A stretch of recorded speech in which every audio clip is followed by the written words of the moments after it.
अस्सलाम वालेकुम एवरीवन। उम्मीद करती हूँ आप सब लोग बिल्कुल खैरियत से होंगे और ठीक ठाक होंगे। तो आज भाई इतना भारी मेरा सवारी का पैकेज आ गया। वैसे मुझे इतनी उम्मीद नहीं थी कि इतनी जल्दी पैकेज आ जाएगा। तो आज क्या डेट है? आज अगस्त 30 है और 28-29 को जो है ना, वो 28 को ही पता नहीं 27 को इनकी लास्ट जो है वो ख़त्म हुई है सेल। और मैंने जो है वो विदिन 2 आवर्स के अंदर अंदर मैंने ऑर्डर करा दिया था। और ये वो आर्टिकल्स हैं जो आपको ऑनलाइन नहीं मिल रहे हैं, ठीक है। तो क्योंकि अब जो है वो बकरा ईद आने वाली थी, तो मैंने कहा यार इकट्ठे ही मंगवा लेती हूँ। और सारा का सारा पार्सल्स ना मैंने इकट्ठे ही मंगवा लिए हैं। तो ये तकरीबन है जी, मैं आपको ज़रा दिखा देती हूँ। अच्छा हाँ, तो ये जो है वो तकरीबन हमारा 13,000 या 14,000 का, मतलब 13,500 का हमारे ये है क्या कहते हैं पैकेज है। हाँ, और 13,500 के अंदर अंदर इसमें जो है हमारे पास कितने सूट्स हैं? दो सूट्स हैं, मतलब पूरे पूरे 3 पीस हैं, ठीक है। और दो जो है वो 2 पीस हैं। तो मैंने कहा यार बकरा ईद के लिए लेके रख लेती हूँ, तो आगे जो है वो काम आ जाएगा। और सेल पे कुछ लोगों को बहुत अच्छे आर्टिकल्स मिल गए हैं और कुछ लोगों को बिल्कुल भी अच्छे आर्टिकल्स नहीं मिले। तो मैं उनमें से हूँ कि मुझे 2-4 आर्टिकल्स जो है ना वो मेरी लाइन में लगी है। और लाइन में मैंने घंटे तक वेट किया था, लेकिन उस वक्त तक लाइन जो है ना वो चेकआउट हो ही रही थी। फिर मैंने दोबारा रिफ़्रेश किया, तो फिर मेरे 2-3 प्रोडक्ट्स थे ना वो निकल गए, वो सोल्ड आउट हो गए। फिर मुझे जो है ना, मैंने उसको अल्टरनेटिव मैंने फटाफट करके ना मैंने एक और अल्टरनेटिव जो है ना, 2 अल्टरनेटिव मैंने उसके डाल दिए थे, क्योंकि टोटल जो है वो मैंने 4 प्रोडक्ट्स मंगवाए थे। तो चलते हैं, इसको खोल लेते हैं और इसकी जो है वो अनबॉक्सिंग कर लेते हैं।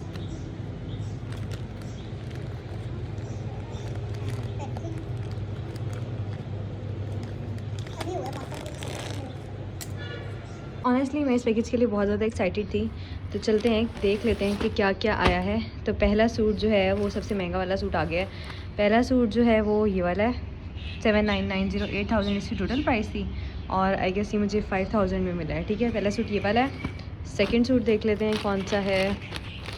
और सेकंड सूट जो है ये भी 3 पीस ही है। ये दोनों 3 पीस निकल आए हैं पहले।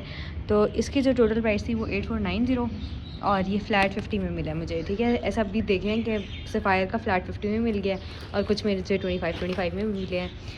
अच्छा जी, उसके बाद जो है अब रह गए हैं 2 पीस। तो 2 पीस मैं आपको दिखा देती हूँ कि कैसे लग रहे हैं। So this is the third one जो मैंने मंगवाया था, ठीक है। इसकी जो टोटल प्राइस थी वो 2590 थी और ये मुझे 25% ऑफ में, पता नहीं 15% ऑफ में मिला है। और आई होप, हाँ ये जो है ना इसका बिल साथ आया हुआ है। तो इसकी प्राइस देख लेते हैं। तो सबसे पहले जो है वो हमारे पास जो 15% ऑफ वाला है, गैस पता नहीं कौन सा है। अच्छा, जो 2 पीस मिला है वो एक हमें 1867 का मिला है, एक 1942 का मिला है, एक हमें सूट 42-45 का मिला है, और एक है जो है वो हमारे पास सूट 5200 का मिला है। तो अब ये आर्टिकल्स वगैरह के नाम इन्होंने मेंशन नहीं किए हुए, लेकिन शायद ये है। अच्छा, फोर्थ वन जो है वो ये हमारे पास ये वाला है, ठीक है। तो ये जो है ये 4 अभी तक आए हैं, तो मैं इनको सारों को खोल के दिखाती हूँ आपको। Is a very shop sapphire sale. मैं एक्चुअली यहाँ पे बैठ के जो है ना वो व्लॉगिंग कर रही थी, और यहाँ पे बैठ के मैंने कपड़ा शपड़ा बिछाया हुआ था, लेकिन एकदम से आंधी देखें कितनी ज़्यादा आई है, मिट्टी देखें उस साइड पे।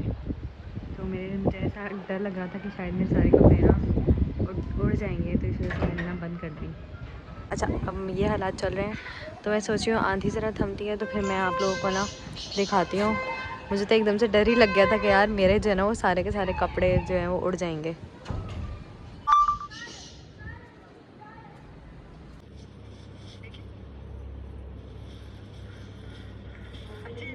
अच्छा, दिस इज़ द ड्रामा जो आजकल मैं देख रही हूँ।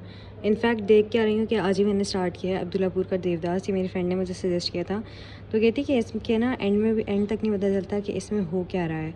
तो मुझे ऐसे थ्रिलिंग वाले ड्रामाज ना बहुत पसंद है। तो कहती तुम्हें पसंद आएगा, तुम ना देखना। तो इसे देखते हैं आज। अच्छा, मैं ड्रामा तो देख रही थी, लेकिन फिर मुझे याद आ गया कि मैंने अभी तक कपड़े जो हैं वो अपने वापस नहीं रखे, तो उन्हें तय वगैरह करना है। तो मैं तय करने के लिए आ गई थी। अच्छा, वैसे आजकल ना बहुत चेंज मौसम हो रहा है कि दिन में बहुत ज़्यादा गर्मी हो जाती है, और रात में जब हम सोचते हैं कि यार कुछ कूलर वगैरह चलाएंगे या एसी चलाएंगे, तो इतनी ठंड हो जाती है। तो मतलब अभी समझ नहीं आ रहा कि मौसम का क्या सीन है। एक दिन हमने एसी चलाया तो हम लोगों को सबको ना अगले दिन बहुत ज़्यादा फ्लू वगैरह हो गया था, तो फिर हमने ना एसी बंद कर दिया। और अगर हम विंडोज़ खोलते हैं ना तो आंधी इतनी चल रही है आजकल, तो सारी की सारी जो आंधी है ना वो यहाँ पे घर में आना शुरू हो जाती है। तो अभी तक ना जहाँ तक हमारा सीन हो रहा है कि हम अभी तक ना एडजस्ट नहीं हो पा रहे अकॉर्डिंग टू मौसम। मुझे लगता है कोई भी एडजस्ट नहीं कर पा रहा है। इनफैक्ट मैंने अपनी फ्रेंड से पूछा था कि तुम लोग क्या सीन है ना, तो कहती यार हमारा भी यही सीन है कि बस सुबह में भी डस्टिंग कर रहे होते हैं, शाम में भी डस्टिंग कर रहे होते हैं और यही सीन चल रहा है। आज सुबह में जब मैं कॉलेज गई थी ना तो बहुत अच्छा मौसम था, हवा भी बहुत ठंडी थी और धूप थी, लेकिन धूप इतनी तेज़ नहीं थी। लेकिन अगर आप धूप में जा रहे थे ना तो ऐसा फील नहीं हो रहा था कि धूप बहुत ज़्यादा वो है, चुभने वाली धूप है। वरना अदरवाइज़ नॉर्मल डेज़ में ऐसा होता है कि ना धूप बहुत ज़्यादा चुभने वाली होती है, तो उसमें पता चल रहा होता है कि यार गर्मी आ गई है ना। लेकिन अभी तक वो मौसम नहीं आया। और मेरे पापा से इनफैक्ट हम लोग आपस में बात कर रहे थे पापा से। एक तो पापा कहते हैं कि बेटा इस दफ़ा अगर गर्मी देर से आ रही है ना तो ये बात ध्यान में रखना कि गर्मी जाएगी भी बहुत देर से, और गर्मी जो है ना वो काफ़ी अरसे के लिए पड़ेगी। अच्छा, मेरे लिहाज से ना दोनों ही मौसम एक्सट्रीम में चले जाएं तो बहुत ही ज़्यादा तंग करते हैं। इनफैक्ट मैं ना ज़्यादा गर्मी बर्दाश्त कर सकती हूँ ना ज़्यादा सर्दी बर्दाश्त कर सकती हूँ। मुझे ना दोनों चीज़ें ज़्यादा बर्दाश्त नहीं होती। नॉर्मल स्प्रिंग का मौसम मुझे बहुत ज़्यादा अच्छा लगता है, और वैसे भी आजकल डस्ट वाला मौसम हो रहा है ना तो उसमें एलर्जीज़ बहुत ज़्यादा ट्रिगर हो जाती हैं मेरी। तो मुझे स्प्रिंग का मौसम ही ज़्यादा अच्छा लगता है और ठंडी हवा चल रही होती है, तो मतलब मुझे सबसे ज़्यादा अप्रोप्रिएट मौसम जो है वो स्प्रिंग का ही लग रहा होता है। कपड़े तय करने के बाद मैंने थोड़ी सी नमाज़ पढ़ी। नमाज़ का टाइम हो गया था, मगरिब की नमाज़ का टाइम हो गया था, तो मगरिब की नमाज़ पढ़ी। उसके बाद ऑलमोस्ट डिनर का टाइम हो गया था, डिनर किया। और नींद भी आजकल बहुत अच्छी आती है रात में, क्योंकि मौसम बहुत ठंडा ठंडा हो जाता है ना। तो डिनर करते ही मैंने 10 मिनट की वॉक की थी और उसके बाद बस मैं सो गई थी। और सुबह की इनफैक्ट मैंने कॉलेज की तैयारी भी नहीं की कि मैं थोड़े से कपड़े वगैरह प्रेस कर लूँ, तो बस मुझे इतनी नींद आई थी और मैं सो गई थी। तो आज का मेरा व्लॉग बस यहीं तक था। उम्मीद करती हूँ आप लोगों को मेरी व्लॉगिंग पसंद आ रही होगी। And if you like this content और आपको ऐसा कंटेंट पसंद आ रहा है, do let me know in the comments. अपना बहुत ख्याल रखिएगा, मुझे ज़रूर दुआ में याद रखिएगा। अल्लाह हाफ़िज़, फ़ी अमान अल्लाह।